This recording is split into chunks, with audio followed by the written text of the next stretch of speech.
Welcome my students. আমরা নবম শ্রেণীর ওই সমবিন্দু সংক্রান্ত উপপাদ্যগুলোর উপরে কয়েকটা ক্লাস নিয়েছি। এরপরে ওইটার উপরে আমরা ওই এক্সারসাইজটা কোষে দেখি 17 ওটা আমরা আলোচনা করব। কোষে দেখি 17-এর উপরে যে এক্সট্রা জিওমেট্রিগুলো আছে ওগুলো আলোচনা করব। আমি যখন থিওরিগুলো বুঝেছিলাম, যেহেতু টেক্সট বুকে ওগুলো আছে লেখা, তাই পুরোটা ফরম্যাটে লিখি নাই, ওগুলো নিজেরা প্র্যাকটিস করবে। আর এই যে এক্সট্রাগুলো, এগুলো আমি যতটা পারি পুরো লেখাটা কমপ্লিট করে দেওয়ার চেষ্টা করব। এটা প্রয়োজনে একটা দুটো তিনটে যত ক্লাস লাগে মোটামুটি এক্সারসাইজটা আমি কমপ্লিট করে দেবো। তাহলে আমরা নবম শ্রেণীর কোনটা কোষে দেখি 17 এক নম্বর কোশ্চেন বলছে এবিসি ত্রিভুজের বি কোণ আর সি কোণের অন্তর সমদ্বিখণ্ডক আই বিন্দুতে ছেদ করেছে।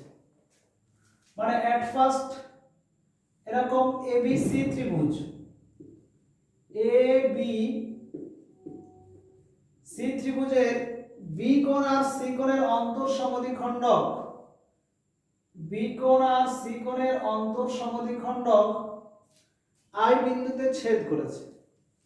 তাহলে এটা আমরা প্রদত্তে কি লিখব? ত্রিভুজ এবিসি এর বি কোণ এবং সি কোণের অন্তর সমদ্বিখণ্ডক।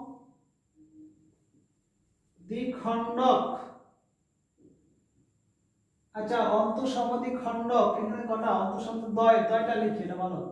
অন্তর সমদ্বিখণ্ডক দ্বয় আই বিন্দুতে ছেদ করেছে। এটা বইয়ের ল্যাঙ্গুয়েজটা দেখে দেখে লিখে দেবে। তারপরে এখানে বলছে প্রামাণ্যতে প্রমাণ করতে হবে যে ওই বিআইসি কোণ সমান 90 degree plus half of BAC কোণ, এইটা প্রমাণ করতে হবে। এট ফার্স্ট আমরা এখানে দেখব কোনো অঙ্কন হচ্ছে কিনা। অঙ্কন থাকলে করতে হবে, না তো দরকার নেই। সরাসরি বা কেউ যদি এরকম লেখে অঙ্কন পোর্শনটা লেখে দিয়ে অঙ্কন ধরো দরকার নেই, ক্রস করে দিল। তারপরে ধরো প্রমাণটাতে এলো, প্রমাণে এসে দেখো এক্ষেত্রে দেখো এইটা একটা সমান, যেহেতু বি কোণের সমদ্বিখণ্ডক আর এটা সি কোণের সমদ্বিখণ্ডক। তাহলে আমি এইটা থেকে যদি শুরু করি, ত্রিভুজ বিআইসি এর এই বিআইসি কোণ প্লাস আইবিসি কোণ প্লাস আইসিবি কোণ সমান তো 180 ডিগ্রি হয়, কারণ একটা ত্রিভুজের তিনটি কোণের সমষ্টি 180 ডিগ্রি। বা এখান থেকে এই বিআইসিটা রেখে আইবিসি এই কোণের জায়গায় হাফ অফ এবিসি বলতে পারি, কারণ এটা সমদ্বিখণ্ডক। তাহলে এটা লিখছি হাফ অফ এবিসি কোণ, আর ওটা লিখব হাফ অফ এসিবি কোণ সমান 180 ডিগ্রি। বা এখান থেকে বিআইসি কোণ সমান এই প্লাস হাফ যদি কমন নিই, তাহলে এবিসি আর এসিবি এই দুটো কোণের সমষ্টি মানে 180 মাইনাস বিএসি, কারণ এই তিনটে কোণের সমষ্টি কি? ABC plus ACB plus BAC তো 180। তাহলে এখান থেকে যদি আমরা এবিসি প্লাস এসিবি চাই, তাহলে 180 মাইনাস এটা এপারে গেলে কি হবে? বিএসি। তাহলে এই দুটো জায়গা আমরা কি লিখব? হাফ কমন নিলে আমার কি হচ্ছে? এবিসি প্লাস এসিবি তো সমান 180 ডিগ্রি। এবার এইটার জায়গায় আমরা লিখব বিআইসি কোণ প্লাস হাফ ইনটু ওইটার জায়গায় লিখবো আমরা 180 ডিগ্রি মাইনাস বিএসি কোণ সমান 180 দিয়ে হাফ দিয়ে এটা গুণ করছি। তাহলে বিআইসি কোণ প্লাস এটা হাফ দিয়ে গুণ করলে 90 ডিগ্রি, এটা হবে হাফ অফ বিএসি কোণ সমান 180 ডিগ্রি। তাহলে এবারে বিআইসি কোণটা বার করতে গেলে কি হবে, এই 90টা ওপারে গেলে 180 থেকে বিয়োগ, আর এটা মাইনাস এবারে গেলে প্লাস হাফ অফ বিএসি কোণ। এটা বিয়োগ করলে কি হচ্ছে 90 degree plus half of BAC কোণ।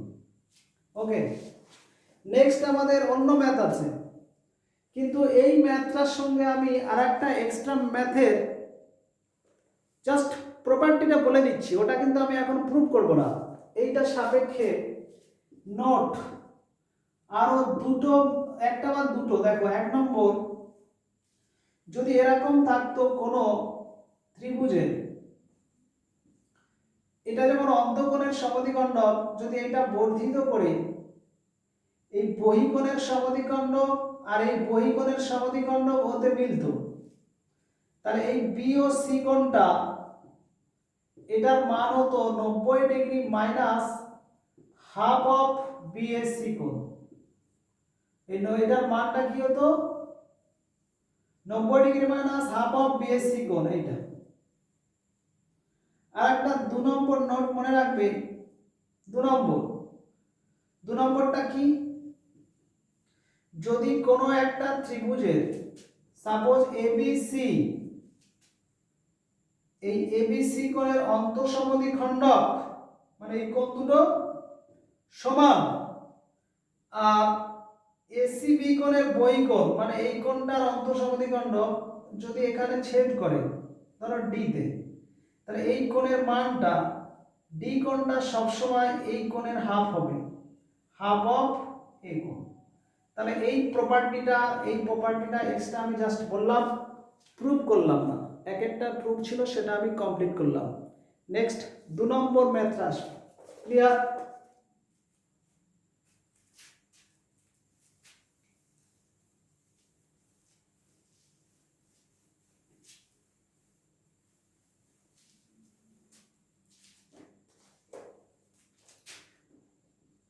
দুয়ের দাগে বলছে একটি ত্রিভুজের 3টি মধ্যমা দৈর্ঘ্য সমান হলে প্রমাণ করো ত্রিভুজটি সমবাহু। তা যেহেতু সমবাহু প্রমাণ করতে বলেছে, তাহলে আমি ত্রিভুজটা সমবাহু এঁকে নেব। তাহলে এবিসি ত্রিভুজের সাপোজ মনে করো এডি, বি আর সিএফ এই মধ্যমা 3টি সমান, তাহলে সেটা বইয়ের ভাষাটা লিখবে প্রদত্ত ত্রিভুজ এবিসি এর এডি বি সিএফ মধ্যমা 3টি কি সমান। প্রমাণ করতে হবে কি, এটা আমাদের প্রমাণ করতে হবে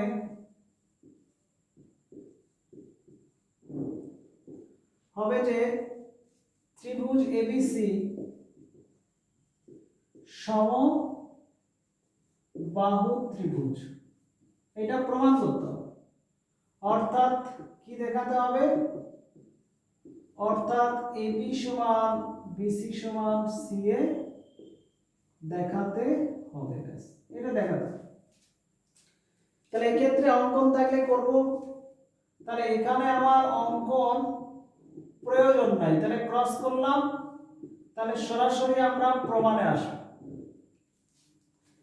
এই মধ্যমা সম্পর্কে আমাদের একটা কনসেপ্ট কি ছিল, যে ত্রিভুজের মধ্যমা 3টি যেখানে ছেদ করে সেই ছেদবিন্দুটার নাম হচ্ছে ভরকেন্দ্র, আর শীর্ষবিন্দু থেকে ভরকেন্দ্র সর্বদা 2:1 অনুপাতে ভাগ হয়।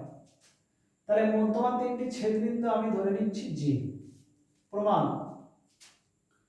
ধরি জি মধ্যমা 3টির কি, মধ্যমা 3টির ছেদবিন্দু। তারপর লিখবে কি, আমরা জানি ত্রিভুজের মধ্যমা শীর্ষবিন্দুর দিক থেকে শীর্ষবিন্দুর দিক থেকে, মানে শীর্ষ দিক, এই দিক থেকে বা এই দিক থেকে বা এই দিক থেকে, শীর্ষবিন্দুর দিক থেকে ভর কেন্দ্রে 2:1 অনুপাতে 2:1 অনুপাতে বিভক্ত হয়। ওকে, এটা আমরা জানি। তাহলে সেই অনুযায়ী দেখো এজি সমান কি হবে? অতএব এজি সমান 2/3 অফ এডি, আর সিজি সমান কি? সিজি সমান 2/3 অফ, প্রথমে এটা নিই, বিজি সমান 2/3 অফ বিই, আর সিজি সমান 2/3 অফ সিএফ। আর যেহেতু আমার মধ্যমা তিনটি সমান বলেছিল, দেখো মধ্যমা তিনটি সমান লিখবো, যেহেতু এডি সমান বিই সমান সিএফ, এটা কি ছিল? প্রদত্ত, ব্র্যাকেটে লিখ।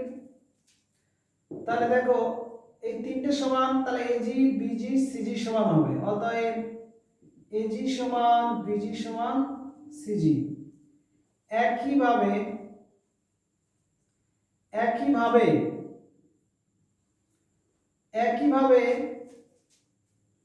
ওই জিডি সমান কি?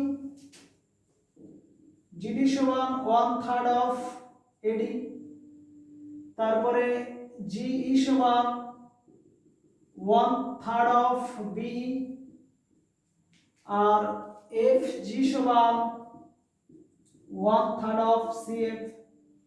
তাহলে অতএব জিডি সমান জিই সমান এফ জি।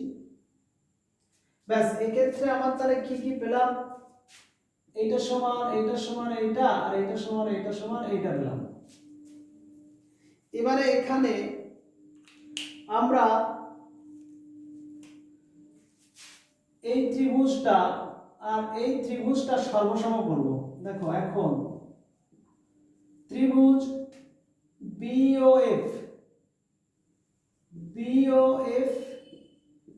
এবং ত্রিভুজ বি, এটা ও নয়, জি, বিজিএফ এবং সিজিএফ, এই সিজিই এর বলে এই দুটোর আমরা কি কি দেখাবো? এই যেগুলো পেয়েছিলাম বিজি সমান সিজি, দেখো এখানে বিজি সমান সিজি পেয়েছি, এটা একটা। আবার এফজি সমান জি, এই এফজি সমান জিই, এটা পেয়েছি। আর বিজি এফ কোণ, আচ্ছা এটা এখানে দেবে মাঝে, বিজি এফ কোণ সমান সিজিই কোণ, এইটা পাশে কি লিখবে? বিপ্রতীপ কোণ, এটা বিপ্রতীপ কোণ। আর এরপরে তারপরে ওই এফজি সমান জিই। তাহলে এবারে দেখো সাইড এলো, অ্যাঙ্গেল এলো, সাইড এলো, অতএব ওই ত্রিভুজ বিজিএফ সর্বসম ত্রিভুজ সিজি পাশে কি শর্ত লিখবে? এস এ এস শর্তে। তো যখন সর্বসম হয়ে গেল, অতএব বিএফ সমান কি? অতএব বিএফ সমান সি। আবার এটা মধ্যমা মানে মধ্যবিন্দু, তো তাহলে বিএফ, এফটা যদি এবি এর মধ্যবিন্দু হয়, তাহলে বিএফ এর জায়গায় লিখতে পারি হাফ অফ এবি সমান হাফ অফ এসি। দুদিকে হাফ কেটে দিলে এবি সমান কি হচ্ছে? এসি হলো। তাহলে এবি সমান এসি হলো। অনুরূপে এবারে বাকিটা ডাইরেক্ট লিখবে কি? অনুরূপে এর পরের লাইন, অনুরূপে ত্রিভুজ এজিএফ এবং ত্রিভুজ সিজিডি থেকে ত্রিভুজ সিডিজি থেকে পাই কি পাই? ওই এবি সমান বিসি। একইভাবে এবি সমান বিসি। তাহলে একবার এবির সঙ্গে এসি সমান, এবির সঙ্গে বিসি সমান, এইটাকে করে দেবে 1 নম্বর, এইটাকে করে দেবে 2 নম্বর, দিয়ে এরপরে নিচে আরেকটা লাইন কি লিখবে, 1 নম্বর ও 2 নম্বর তুলনা করে পাই কি এবি সমান বিসি সমান সিএ। তাহলে এটা দরকার ছিল আমার, ব্যাস প্রমাণিত। তারপরে এখানে কি লিখে দেবে, প্রমাণিত। ব্যাস, তাহলে এইটা আমার 2 নম্বর ম্যাথটা হয়ে গেল। ক্লিয়ার? চলে আসি 3 নম্বরে। এই 3 নম্বর ম্যাথটা একটু বড় হয়, যাই হোক তবু বলে, এটা আমার 2 হয়ে গেল। নেক্সট,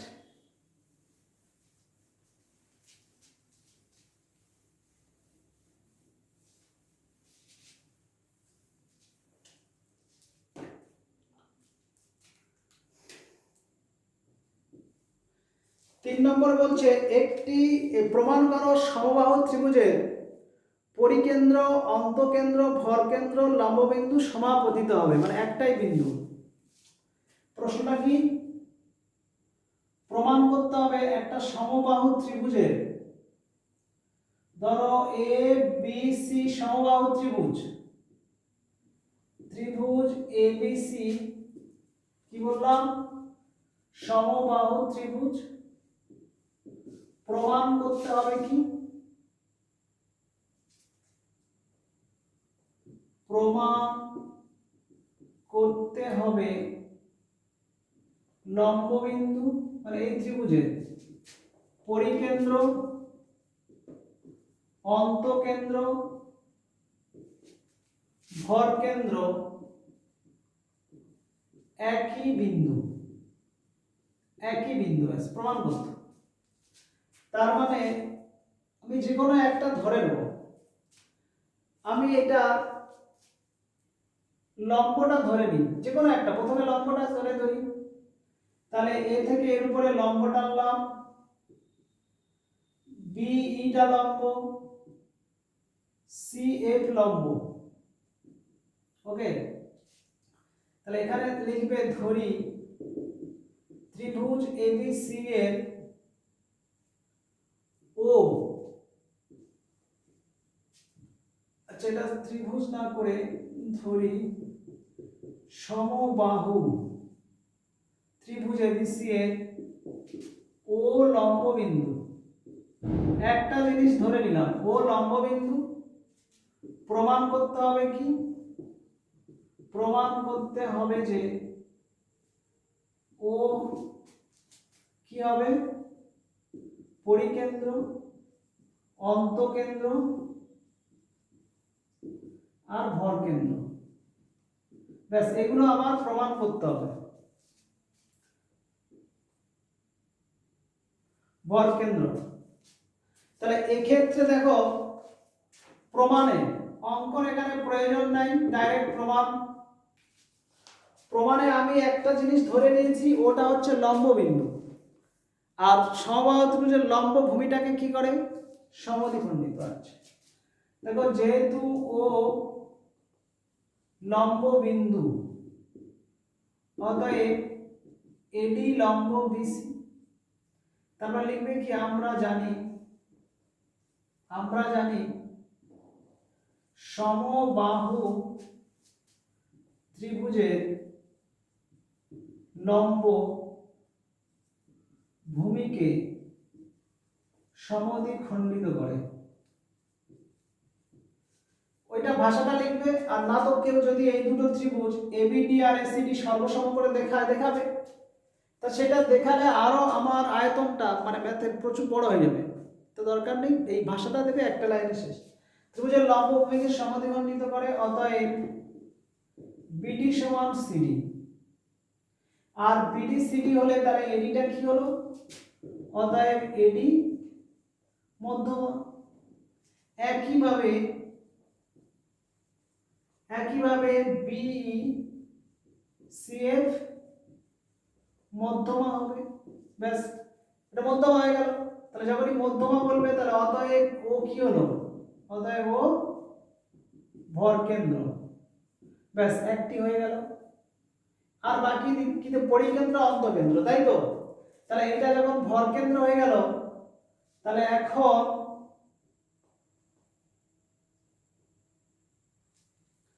এডিবি মধ্যমা এখন সমবাহু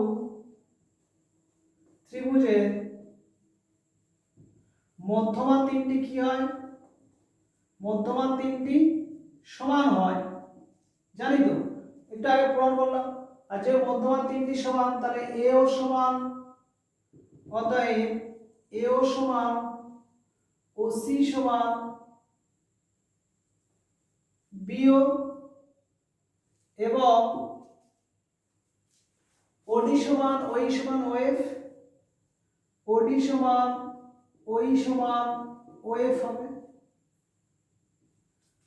মানে যেহেতু মধ্যমা এই 2:1 অনুপাতে ভাগ, তো সেক্ষেত্রে এও সমান ও সি সমান ওবি হবে, আর ওডি সমান ওই সমান ওএফ হবে। যদি সমবাহু মধ্যমা তিনটি সমান, আর এইটা এইখানে একটু ব্র্যাকেটে লিখে দেবে এই জায়গাটায়, এও সমান 2/3 অফ এডি, ওসি সমান 2/3 অফ সিএফ, আর বিও সমান 2/3 অফ বিএফ। ওকে, আর একইভাবে এইগুলো একটু লিখে দেবে, ওডি সমান কি 1/3 অফ এডি, ডট ডট করে বাকিগুলো লিখবে একটু, ব্যাস। তাহলে এইগুলো আমার হয়ে গেল। এবারে ও কে কেন্দ্র করে কি লিখবে? ও কে কেন্দ্র করে ও এ ব্যাসার্ধ নিয়ে, ও এ ব্যাসার্ধ নিয়ে বৃত্ত অঙ্কন করলে তা বি ও সি বিন্দু দিয়ে যাবে, বি ও সি বিন্দু দিয়ে যাবে, সি বিন্দু দিয়ে যাবে। তার মানে এখান থেকে কি বোঝা যাচ্ছে? এই বিন্দু দিয়ে যাওয়া মানে কি? তার মানে ও এ ও বি ও সি টা সমান ছিল, আর এটাকে কেন্দ্র করা মানে ও এ ও বি ও সি টা তাহলে ব্যাসার্ধ হয়ে যাচ্ছে। তাহলে এইটা আমার পরিবৃত্ত হচ্ছে, আর এটা তখন ওটা পরিকেন্দ্র, অর্থাৎ ও হলো তখন কি হবে? পরিকেন্দ্র। ব্যাস, একটি হয়ে গেল। আবার এখানে লিখছি দেখো, আবার ও কে কেন্দ্র করে, ও কে কেন্দ্র করে ওডি এর সমান ব্যাসার্ধ নিয়ে বৃত্ত অঙ্কন করলে তা ই ও এফ বিন্দু দিয়ে যাবে, অতএব ও হলো অন্তঃকেন্দ্র। মানে এইটা হবে আর কি, এইটা হচ্ছে অন্তর্বৃত্ত হবে, আর এইটা চলে আসবে আমার পরিবৃত্ত। ক্লিয়ার? তাহলে এই একটা যে বিন্দু, ও বিন্দুটা, চারটে বিন্দু আমি কিন্তু একেবারে যতটা শর্ট করার সুন্দরভাবে করলাম, এইভাবে লিখবে, ফুল মার্কস পেয়ে যাবে। আর সর্বসম করে বাড়াবাড়ি করবে তো অনেক বড় হয়ে যাবে। আমি অনেক ভেবেচিন্তে অনেকটা ছোট করে দিয়েছি। ক্লিয়ার? নেক্সট 5, আজকের এই 5 পর্যন্ত করে দিই। সরি, 5 নয়, আরো একটা আছে 4, আমি 3টে করলাম। ঠিক আছে, আর 4 পর্যন্ত করে দিই, বাকি পরের দিন কয়েকটা করব, আর একটি করি।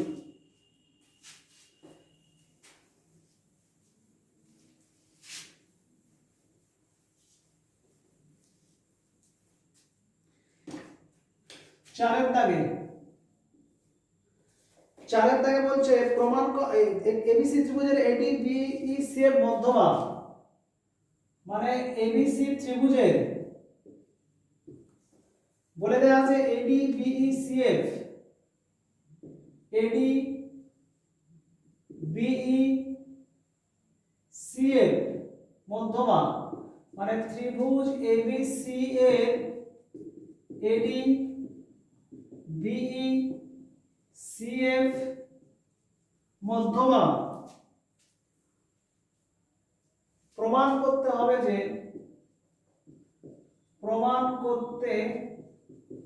যে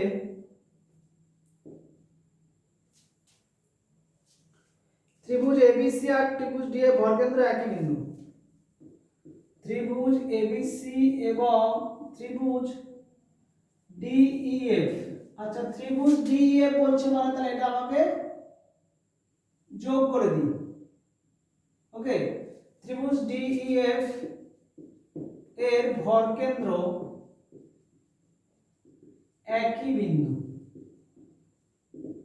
আচ্ছা এখানে অঙ্কন নেই, ডাইরেক্ট প্রমাণ করি। দেখো যেহেতু এডি বিই সিএফ কি মধ্যমা, অতএব ভরকেন্দ্রটা আমি জি ধরে নিই, জি। অতএব ধরি ভরকেন্দ্র জি, অতএব ধরি ভরকেন্দ্র জি। আচ্ছা এখানে নয়, ভরকেন্দ্র একই বিন্দু, অতএব এডি বি মধ্যমা। এখন ধরি ভরকেন্দ্র জি, এখানে লিখতে হবে প্রমাণ করতে হবে যে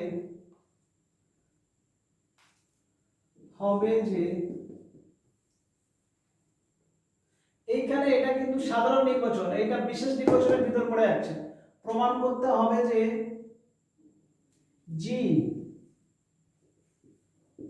জি ত্রিভুজ ডিইএফ এর ভরকেন্দ্র, ব্যাস। প্রমাণটা দেখো,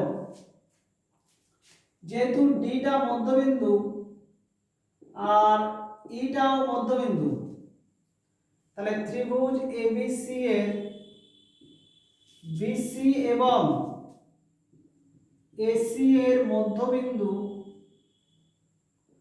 মধ্যবিন্দু যথাক্রমে কি কি আছে, ডি ই। কেন? যেহেতু এডি বিইটা কি মধ্যমা, তাহলে ওটা আমার মধ্যবিন্দুই তো হবে। তাহলে এটা যখন মধ্যবিন্দু, অতএব ডিই সমান্তরাল এবি বা ডিই সমান্তরাল এএফ।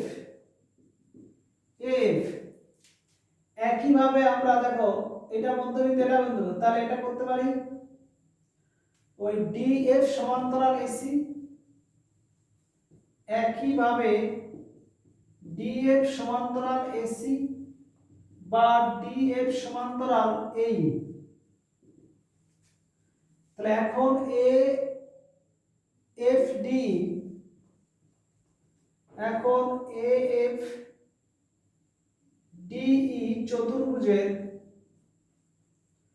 চতুর্ভুজের ডিই সমান্তরাল এএফ আর ডিই সমান্তরাল এএফ আর ডিএফ সমান্তরাল এই সমান্তরাল এই। তাহলে অতএব এএফ ডিই একটি সামান্তরিক। ওকে, তাহলে সামান্তরিক হলে এই যে বিন্দুগুলো, এই বিন্দুগুলোর একটু নাম দিচ্ছি। ধরো এটা পি, এটা কিউ, এইটা আর। অতএব চিত্র হতে পি হলো ইএফ এর মধ্যবিন্দু, পি হলো ইএফ এর মধ্যবিন্দু। কেন? কারণ এই এএফডি একটা সামান্তরিকের কর্ণ এডি আর ইএফ। তাহলে আমরা কি জানি, সামান্তরিকের কর্ণদ্বয় পরস্পরকে সমদ্বিখণ্ডিত করে। তো ওইটা পাশে লিখে দেবে, যেহেতু সামান্তরিকের কর্ণদ্বয় পরস্পরকে কি করে, পরস্পরকে সমদ্বিখণ্ডিত খণ্ডিত করে। সামান্তরিকের কর্ণদ্বয় পরস্পরকে সমদ্বিখণ্ডিত করে। তা চিত্রতে P হলো এর মধ্যবিন্দু, অনুরূপে Q কি হবে? Q তাহলে এখান থেকে এইদিকে লিখছি, অনুরূপে Q এবং R যথাক্রমে DF ও DE এর মধ্যবিন্দু হবে। ক্লিয়ার? তাহলে এগুলো যদি মধ্যবিন্দু হয় তাহলে P মধ্যবিন্দু, তাহলে DP টা কি? অতএব ত্রিভুজ DEF এর DP EQ FR মধ্যমা, আর মধ্যমাগুলো ছেদবিন্দু G, অতএব G হলো ত্রিভুজ DEF এর ভর কেন্দ্র। ভর কেন্দ্র, ব্যাস প্রমাণিত। এইভাবে লিখবে, যতটা মোটামুটি স্ট্যান্ডার্ড আর ছোট করার করেছি, আর এর থেকে হবে না। এই চারটে আলোচনা করলাম, নেক্সট ডে চেষ্টা করব পুরো এক্সারসাইজ সলভ করে দেওয়ার। ওকে, এতটাই থাক।